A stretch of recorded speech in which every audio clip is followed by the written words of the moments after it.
Today is Saturday, April the 28th, 2018. Hello. Weekly astrology notes for the week of April 29th through May the 6th, 2018.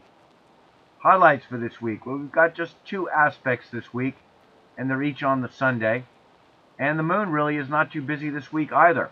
Few aspects. Overall, I'd say it's a pleasant start of May. So we start the week on Sunday the 29th with Sun trine Saturn, and that has us focused on duty and responsibility. Time to focus on material enterprises. That's the trine in earth signs. And the full moon in Scorpio on Sunday evening is sure to bring up some intense energies, hopefully helping us to emotionally regenerate, maybe repair and renovate around the home. Moon in Scorpio likes to do that. And on Monday, the moon in Scorpio continues with some beneficial aspects to Neptune and to planets in Capricorn, giving us the energy and stamina for a very productive day. And then we can relax on Monday evening with a void of course until Tuesday morning. And then on Tuesday, we're slow to get going until we feel a burst of optimism as the moon enters Sagittarius, but it is not too busy these days with no aspects on Tuesday. On Wednesday, the moon in Sag and the optimistic energy continues with the moon trine Mercury, making things run smoothly in the afternoon. So like I say, it's not too many aspects this week. It's all the stuff about the moon.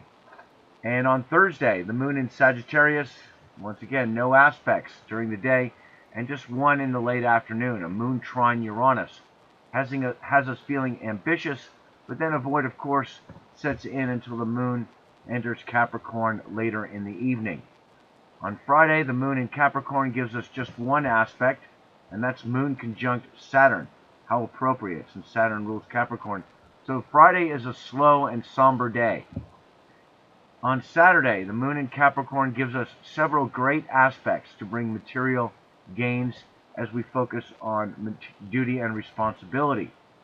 And then on Sunday, we've got a very lazy and relaxing day with Sun sextile Neptune.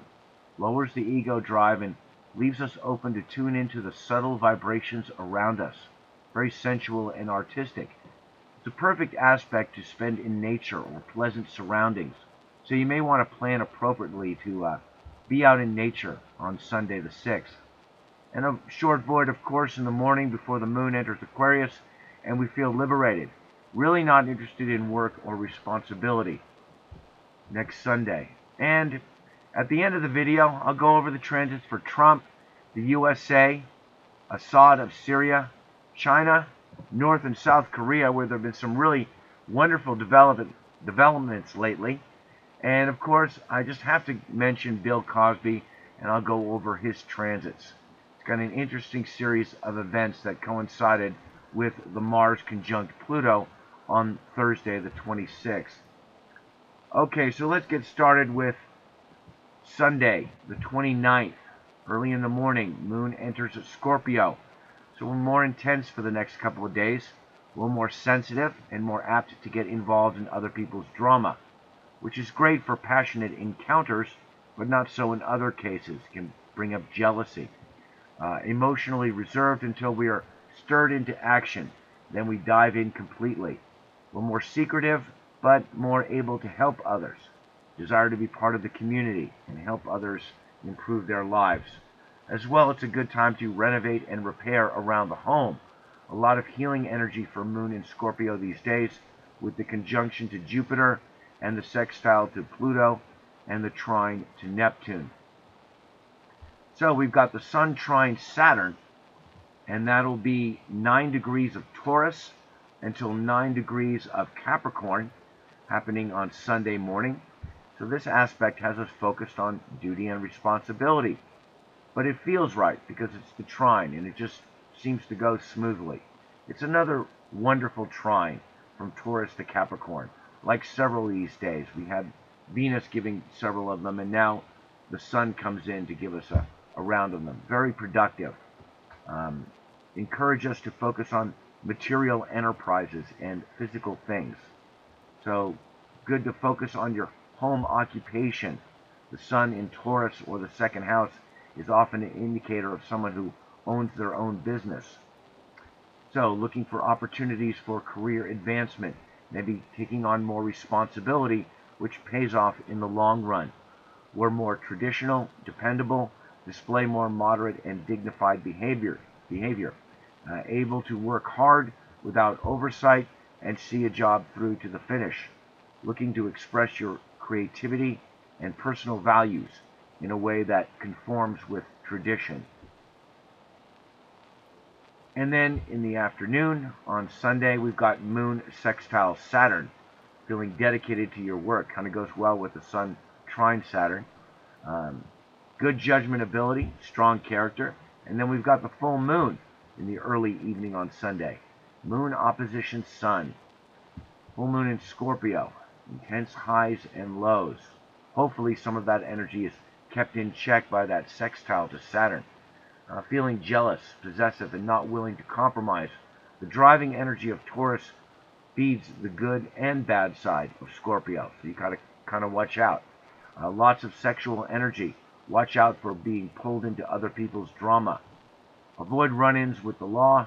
Stay in a safe place. You know, there could be a major event in geopolitics. They seem to happen around the full moons. Okay, moving along to Monday, the 30th. We start early in the morning with Moon trine Neptune. Another wonderful Neptune aspect early in the morning. Always a good time to try and recall your dreams. Able to recuperate some lost element of yourself. Very sensitive and compassionate. Able to reach out to others and show that you care. And then a very wonderful Moon conjunct Jupiter just after noon on Monday. So feeling jovial. Strong desire to share yourself with others now so that you can grow. Sympathetic and generous. Good time to ask for a favor. Big appetite at lunchtime. It's good for business. Folks want to spend money. And then the Moon sextile Pluto in the mid-afternoon on Monday. Desire to dig deep and repair something, especially with the Moon in Scorpio. All that Scorpio energy on the Moon brings up a lot of disruptive energy, but it's usually always for the better with the sextile. But it's compulsive energy, so be cautious how you wield the destructive force of this aspect, which turns out for the better if used properly. A good time for meditation, healing yourself and others, able to make a positive difference in someone's life. And then another similar aspect, the Moon sextile Mars. So on Monday evening, we've got more physical energy, lots of stamina, desire to break through the superficial layers and dig deep, draw from your inner well of resources. And then a void, of course, begins, and that continues until Tuesday morning, when the Moon enters Sagittarius. So we're a little slow to get going on Tuesday morning until the Moon enters Sag, and then you may feel like the Moon entered Sag yesterday with the Moon conjunct Jupiter. We're more idealistic and desire to travel and explore for the next couple of days. Moon in Sag is an independent thinker, more inspirational and able to live in the moment, more animated and enthusiastic, sometimes too much, care more about others, a lot of moral values. As well, a big appetite. It's hard to stick to your diet when the Moon enters Sagittarius. And there's no aspects on Tuesday, and that's it, just the Moon entering Sag. So we move along to Wednesday, the 2nd. In the middle of the night, we've got the Moon opposition Venus. Too much mental activity makes feelings and emotions out of balance. And then in the mid-afternoon on Wednesday, Moon trine Mercury. So feeling inspired, lots of mental activity, uninhibited communication, and people have no problem saying how they feel. You know, Moon in Sag can be rather blunt as well, and this trine to Mercury in Aries really brings that out. And then, a little later in the afternoon, Moon square Neptune. Emotions expand beyond your usual bounds. We're very sensitive and in touch with the subtle vibrations around you, idealistic but a bit delusional. Sometimes we expand too much at these aspects because, you know, Sagittarius expands and Pisces has no boundaries. So sometimes we feel ambivalent towards the suffering of others because it's just too much coming into us at one time. That's why you might desire to seek sanctuary. It's just very sensitive. Okay, moving on to Thursday, May the 3rd. We've got just a couple of aspects. Actually, just one aspect. It'll be late in the afternoon. And that's the moon trine Uranus. So feeling restless late Thursday afternoon, desire to bring forth an inspiration that's been stirring in your mind. And that's the Sagittarius to Aries trine. You got that inspiration in Sagittarius. You want to incorporate that into your identity. So you get one of those, and you really want to bring forth some inspiration that's been stirring in your mind for a while. But the thing is, it lacks direction because the moon goes void, of course. So that's just the way it is. And then in the early evening, moon enters Capricorn. So we're more focused on duty and responsibility for the next couple of days. We're not as sympathetic towards others and tend to see their plight as a reflection of poor character rather than what the world has done to them. Concerned about reputation and desire to take stock of your life, especially on Friday. Again, very few moon aspects, just one, and that's in the early afternoon, the moon conjunct Saturn in Capricorn. So emotions slow to a crawl, not as available for others as usual. Time for therapy and introspection. Take stock of your emotional needs. You can gain valuable insight into your life during these times. It'll be very helpful, but you got to go into that therapeutic mode. Okay, moving along to Saturday, the 5th. Just after midnight, we've got the moon trine Sun, feeling creative, and that'll actually be late Friday evening. Good time for romance, though. And then, in the middle of the night, moon sextile Neptune, feeling dreamy and sensitive. And then in the early morning on Saturday, moon sextile Jupiter. Emotions expand, looking to make a positive connection with others and increase your reputation in Capricorn. Also gives you a big appetite. And then also on Saturday morning, you've got the moon square Mercury, looking for respect for your opinions. Emotions conflict with communication process. You may need to pause and double check the facts before moving forward. You might be missing an important detail. And then in the mid-afternoon, we've got the moon conjunct Pluto in Capricorn. Intense emotions beneath the surface. Strong burst of energy drives you to success. Jealousy may arise. Avoid emotional entanglements. Go within. Once a month, it's time to redefine your emotional commitments. Take stock of your situation and plot ways to fix things that are not working. Renovate and repair around the home. It can be very useful if you really grab the bull by the horns, as they say, and use this energy, because you can really just take stock of your life in a very cold and utilitarian kind of a way and say, look, this is what's working for me, this is what's not, and get rid of what isn't. And that's also that same energy that you can use to fix up around the home. And then we've got the moon conjunct Mars, and that'll be late Saturday evening, feeling aggressive, commanding. Identify with your emotions, but never admit your emotional weaknesses. And that's the problem with Mars. They never admit their weakness, especially in Capricorn, which really needs that respect. So it can be kind of intense with this one. We're more sensitive, defensive, and easily provoked, but it gives you the courage to reach for what you want. Okay, moving along to Sunday, May the 6th. We start in the early morning with moon square Uranus, feeling rebellious, want to shirk responsibility, and that's that Uranus to Capricorn square. Capricorn's very responsible, and with that Uranus square coming in, we want to not be responsible. And really you should, just not in a self-destructive way, be irresponsible. Okay, sometimes it is good to let go, just not destroy your life in the process. You need to break out of your usual patterns. And it actually is a really good time to relax, because look at this. We got the Sun sextile Neptune. And that'll be 15 degrees of Taurus to 15 degrees of Neptune. Excuse me, Pisces. The perfect aspect for a lazy Sunday. Taurus the bull wants to relax. You know, sit in the field and chew its cud. Feeling comfortable. You know, don't feel the need to change for anyone. Kind of feeling universal acceptance and more accepting of others. Willing to overlook the bad side in others. And that universal acceptance, in a way, kind of really applies to you.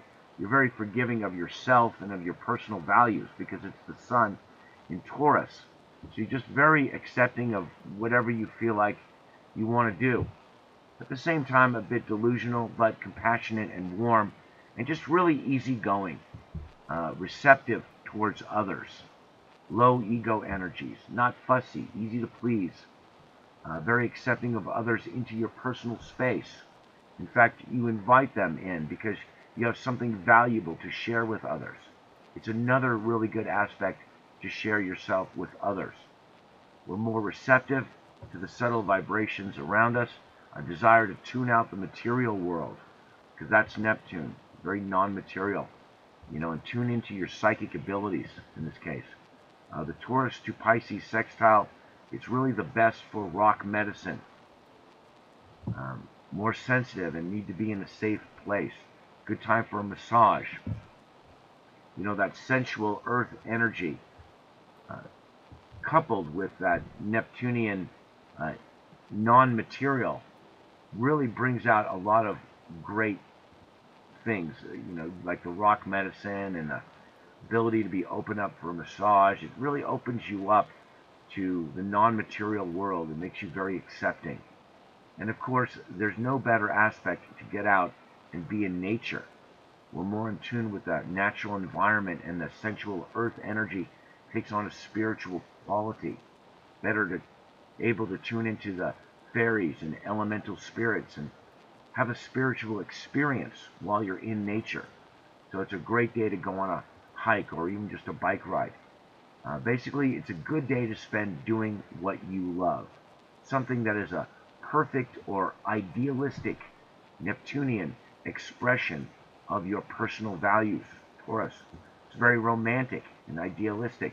So it's a great aspect for relationships, and those that start today are easygoing and uplifting. And the moon enters Aquarius in the morning on Sunday as well. So starting Sunday morning, we're more interested in social affairs for the next couple of days.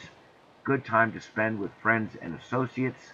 Need to do something interesting, liberating, expand your consciousness, maybe get more involved in social groups that interest you, express the unique side of yourself, desire more freedom, and sometimes that means less responsibility, which is perfect for today.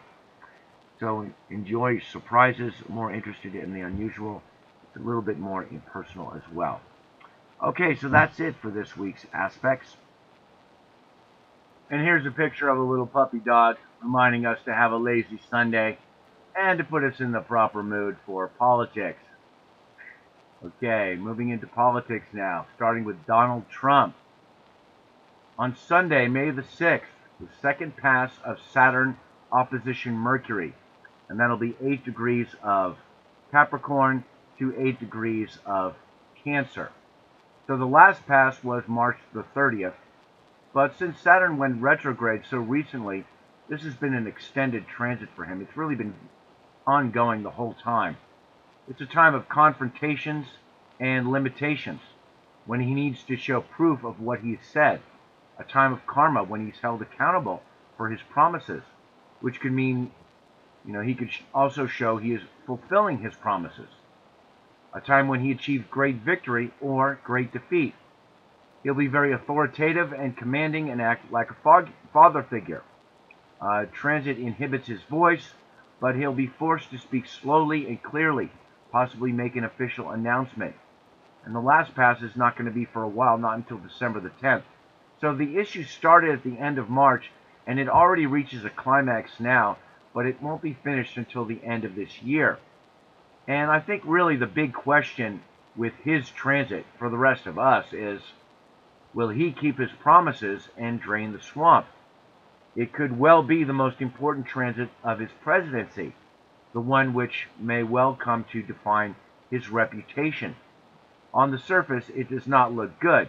You know, he attacked Syria and is continuing the deployment of U.S. troops overseas in places like Afghanistan and Iraq, just like the neocons want, seemingly like what the deep state wants. But nonetheless, behind the scenes, there's a lot of good things happening. You know, this attack in Syria, it really wasn't what the media made it out to be, and there's just a lot of mitigating circumstances that let you know that behind the scenes things are very different. There is a counter-revolution that's now in full swing, and it seems to me that Saturn opposition Mercury has really been the most successful time of his presidency. Much of what is taking place will never be fully reported in the mainstream, as I've mentioned before, and no doubt Trump cannot say as much as he would like to, which is kind of true to that Saturn energy on Mercury, which really limits the voice, just narrowly focused on only that which is necessary. And in that case, maybe it's not necessary to reveal all the inner details of what's going on. But anyway, he's getting the second pass coming up on this Sunday, the 6th. So this whole week, it's, more of that time to drain the swamp, fulfill his promises. And looking at the USA this week, on the 1st of May, we'll be having Venus conjunct the Ascendant and Uranus. So expect something unusual, possibly some big fluctuation in the stock market. That's because Venus, is money, and Uranus brings a lot of changes. So that could be something to look out for. And then on Thursday, the 3rd, Mars opposition Mercury. It will be 24 degrees of Capricorn to 24 degrees of Cancer. Could be another big day in politics. This transit brings threats and confrontations, and that's the Mars opposition. Okay, moving along to Bashar al-Assad. Now this guy has withstood a lot, more attacks than any leader alive today, it seems. All of those Pluto transits he was getting a while ago really helped him out a lot. But maybe he's still in for a little bit more luck, as Jupiter is now making a lot of beneficial transits for him these days. This week, on Sunday the 6th, he'll be getting another pass of Jupiter sextile the Sun. You see that 18 degrees of Scorpio to 18 degrees of Virgo in his 8th house, no less. So that should give him something to be optimistic about. Sextiles to Pluto and Uranus are not far behind, as well as this conjunction to Mars and Neptune going on that's very good. It looks like he's got another good string of luck to carry him through the next few months. Will continue to go his way, at least to some extent. That is to say, they won't destroy him. You can at least count on some much-needed help, which I know he's been getting from places like Russia. And looking at China, bringing them up, because on Monday, the 30th, they're going to be getting the second pass of their Jupiter conjunct Venus. You'll see that here at 19 degrees of Scorpio. So this series of transits from Jupiter and Pluto onto their Venus in Scorpio has resulted in them making some bold moves at economic independence by moving away from the U.S. petrodollar. So now we see another transit of that similar type coming along, so we could see more movement along those lines. But they are in the mood to negotiate right now. Jupiter conjunct Venus makes you want to share the best side of yourself with others. Desire to display high moral standards and fairness. Also a time when they will be true to their personal values. So, all things considered, it will be a good time to reach an agreement with them, as they are bound to be more generous now than at other times, and really desire to make an agreement.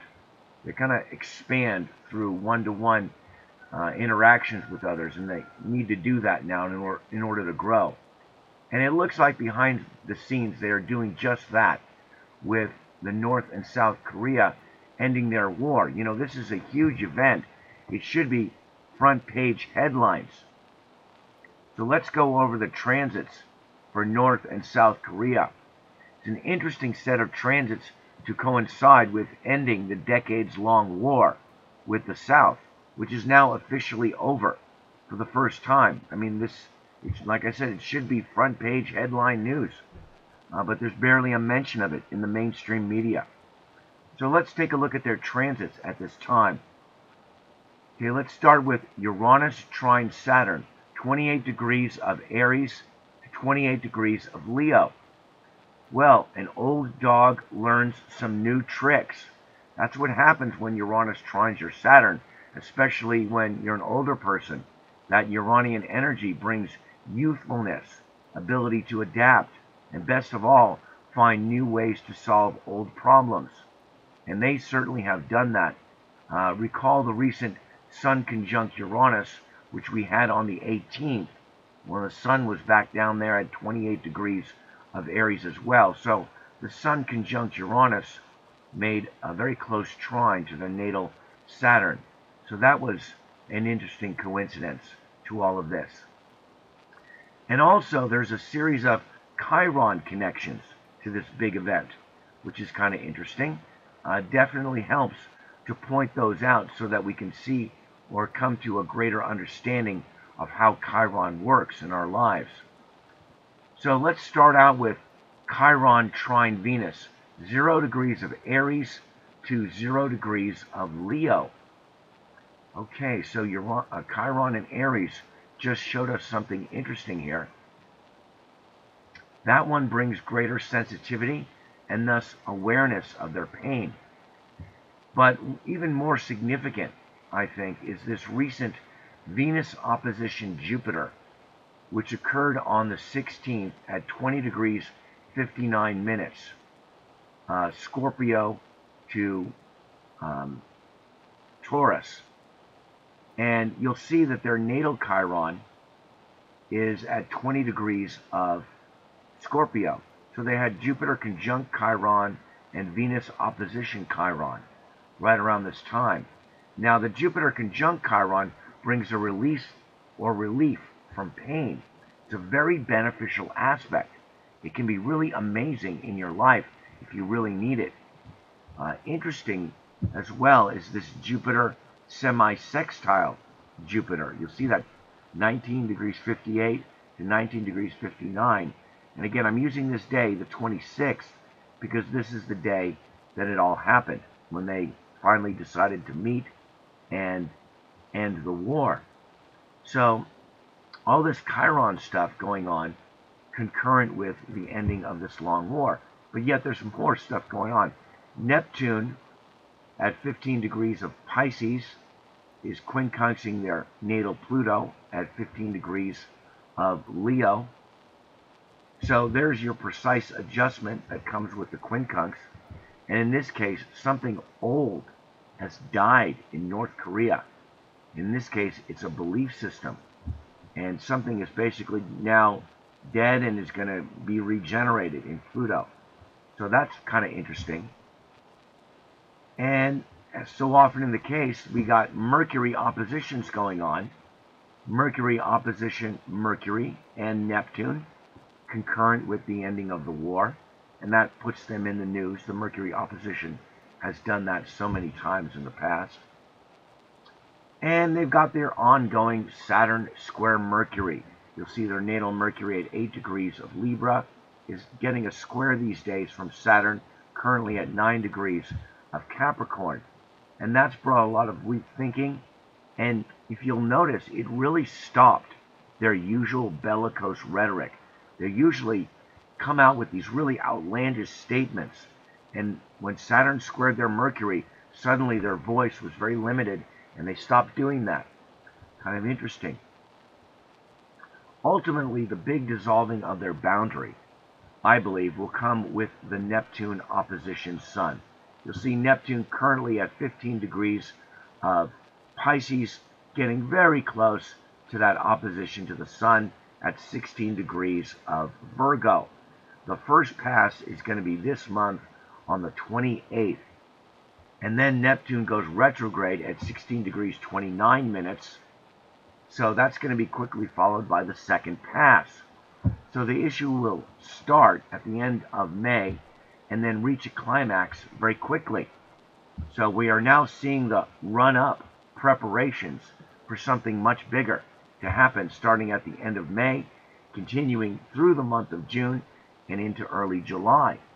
I think that's really the big one that this is all leading up to. And I think it's just wonderful. And lastly, we can see, here was the Mars conjunct Pluto that happened on that day as well. And I think that in a way, this was a manifestation of that, because that aspect kind of promises to initiate repair and reform in authority. So overall, just a really bunch of interesting transits for us to ponder and consider. A lot of synchronicity there. So looking at their neighbor to the south, South Korea, they have almost the exact same chart as North Korea. They're born the 15th of August, 1948. The North was born the 9th of September, 1948. So there's just a few weeks in between the two nations. So most of the same transits are happening. The Jupiter conjunct Chiron and all that stuff. They're getting all the same stuff. And one thing to add, that Mars conjunct Pluto aspect that was happening on that day, it made a quincunx to their natal Sun at 21 degrees of Leo. So that's kind of interesting. And of course, the Neptune opposition is not going to be happening to them. So the Neptune opposition Sun really only applies to the North. And I think that indicates that the North is the one that is dissolving and not the South. So there you go, for those curious about the transits of North and South Korea after their decades-long conflict has now finally come to an official end. I'm on the scale on the chart of Bill Cosby, born the 12th of July, 1937. I don't have his correct birth time. This is just somebody's guess. But on the middle wheel, I've got the 26th of April, which is the day that the verdict was handed down, where he was found guilty. And that was the same day as the Mars conjunct Pluto aspect. You'll see it here at 21 degrees of Capricorn. So I'm seeing this as one of the manifestations of Mars conjunct Pluto in Capricorn. Kind of an interesting series of them. The other one, I think, was part of this issue with regards to North and South Korea coming to the surface. A lot of stuff seems to be initiated. A lot of transformation has been initiated. And I think it would be good to look at some of the things in his natal chart that suggest his behavior overall. I mean, obviously he's been doing this for a while. And there's a few of them. And that's usually the case in these situations where we've got a few indicators we can look at. The main one in his natal chart is this Jupiter here at 22 degrees Capricorn, opposing 3 planets in Cancer. And that is the source of his excessive and obsessive behavior towards women. There are many good things about those oppositions, but the Jupiter gives him a lot of compulsions. The need to compare himself and what he has and the growth that he's had, the wealth he's accumulated, compare himself to others as well as confront others. And the negative side of this Jupiter opposition Pluto can be pretty pronounced with that regard. It means, he's kind of really willing to use any means necessary to achieve his goals. And he sees what other people have, the power that other people have, the money that other people have, the sexuality that other people have, the Pluto that other people have. And he wants that for himself, to incorporate that into his Jupiter, his growth process, what he's achieved, especially in Capricorn.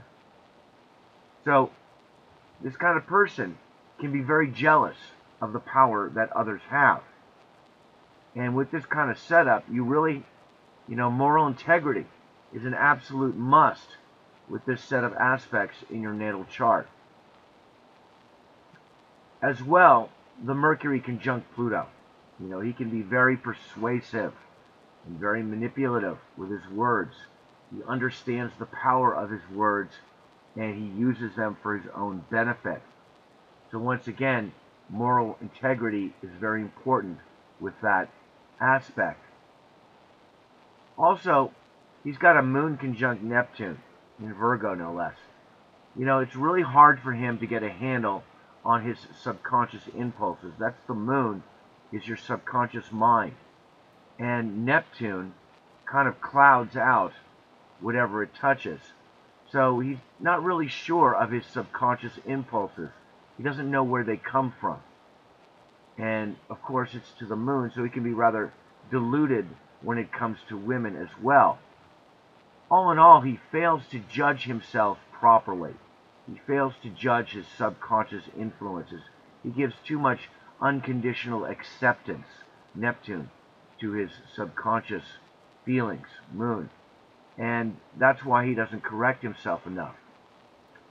In addition, he's got several, like I said, several indicators. He's got a Mars opposition Uranus, Scorpio to Taurus in his chart.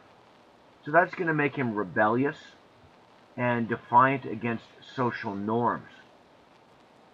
So really there's several indicators of his behavior towards women that could have brought this out, I should say.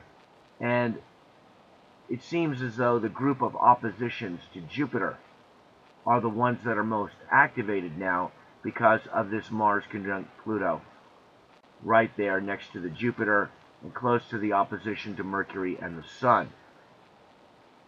So that seems to be what's activated. As well, you'll see that Saturn currently at 9 degrees of Capricorn. If this is the correct birth time, which I suspect it is because someone's tried to do some chart rectification here. If it's coming to the top of his chart, it is a time of karma or a great achievement, but in this case, a time of karma. But his transits as well, you'll notice Uranus at 28 degrees of Aries, squaring his Pluto at 28 degrees of Cancer. And that certainly has brought some radical changes to his Pluto behavior. And all things concerning Pluto about him have certainly been brought to the surface with that Uranus square. Brought a lot of challenges by other people. Now you might expect that these sextiles to his natal Mars would have helped him out a little bit. I mean, after all, the Mars conjunct Pluto is forming a sextile to his natal Mars, but it didn't really help him out a bit, did it? Pluto in Capricorn is going to have a lot of integrity. And no matter what, it seems to take you down if you are morally wrong. He's been going through a lot of legal problems for a long time now, and we could go through a long astrological analysis of his legal troubles from the beginning, but it just seems kind of strange that he would be getting Jupiter trine Sun at this time. You'll see Jupiter currently at 19 degrees of Scorpio. He's trining his Sun at 19 degrees of Cancer. Well, that's a very nice transit. It's one that predicts a beneficial outcome to things like legal proceedings. Makes you lucky. Not the case for him, though. But maybe, considering the fact that he is clearly a serial rapist, he's been doing this for decades, and he only got convicted on one count, maybe that is the benefit for him. But I just thought that was really interesting that, Jupiter and Scorpio, seems like a lot of stuff is happening these days where it doesn't matter if you get the trine or the sextile. If you've been bad, the correction's coming. And the energy is there. So I just feel it's a real interesting coincidence, series of events with regards to the Mars conjunct Pluto this week. So that's all this week for the politics. And in closing, I've been working on my website a lot these days, and it's ready to launch. As a matter of fact, it's going to launch next week, early next week, under the domain name tomsocalm.com. So I'm just getting the website hosting all set up this weekend, and it's all going to be ready to roll. So that's something I've been spending a lot of time on, and I'm really excited that that's finally coming to fruition. So you might want to check that out this week if you have a chance. And once again, this month there is a drawing to receive a natal reading. Everyone who donates $5 in any given month is automatically entered into the drawing for that month. And there's still a couple of days left for this month, so please donate to this effort if you haven't already. And thanks to those who have donated this month. And also I wanted to thank my subscribers as well. You're very much appreciated. You'll find donation buttons for Patreon and PayPal in the lower right-hand corner of the flower image on my channel homepage. And my Twitter feed, TomJordan364. You know, I haven't been doing much of it lately, I admit. I haven't been posting much lately, but now that I'm done with the website, I can get back to that, do a little bit more on that. And I'm doing astrology readings. Please contact me if you're interested in a natal or transit reading. I'm available for consultations on a regular monthly basis, using astrology as a tool for life coaching.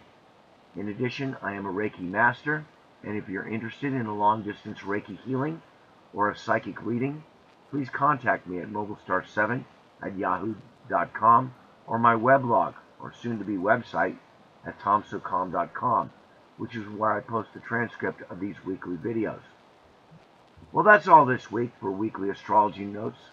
Once again, thanks for viewing, liking, and sharing my video. Please subscribe if you haven't already. Many blessings, and have a great day.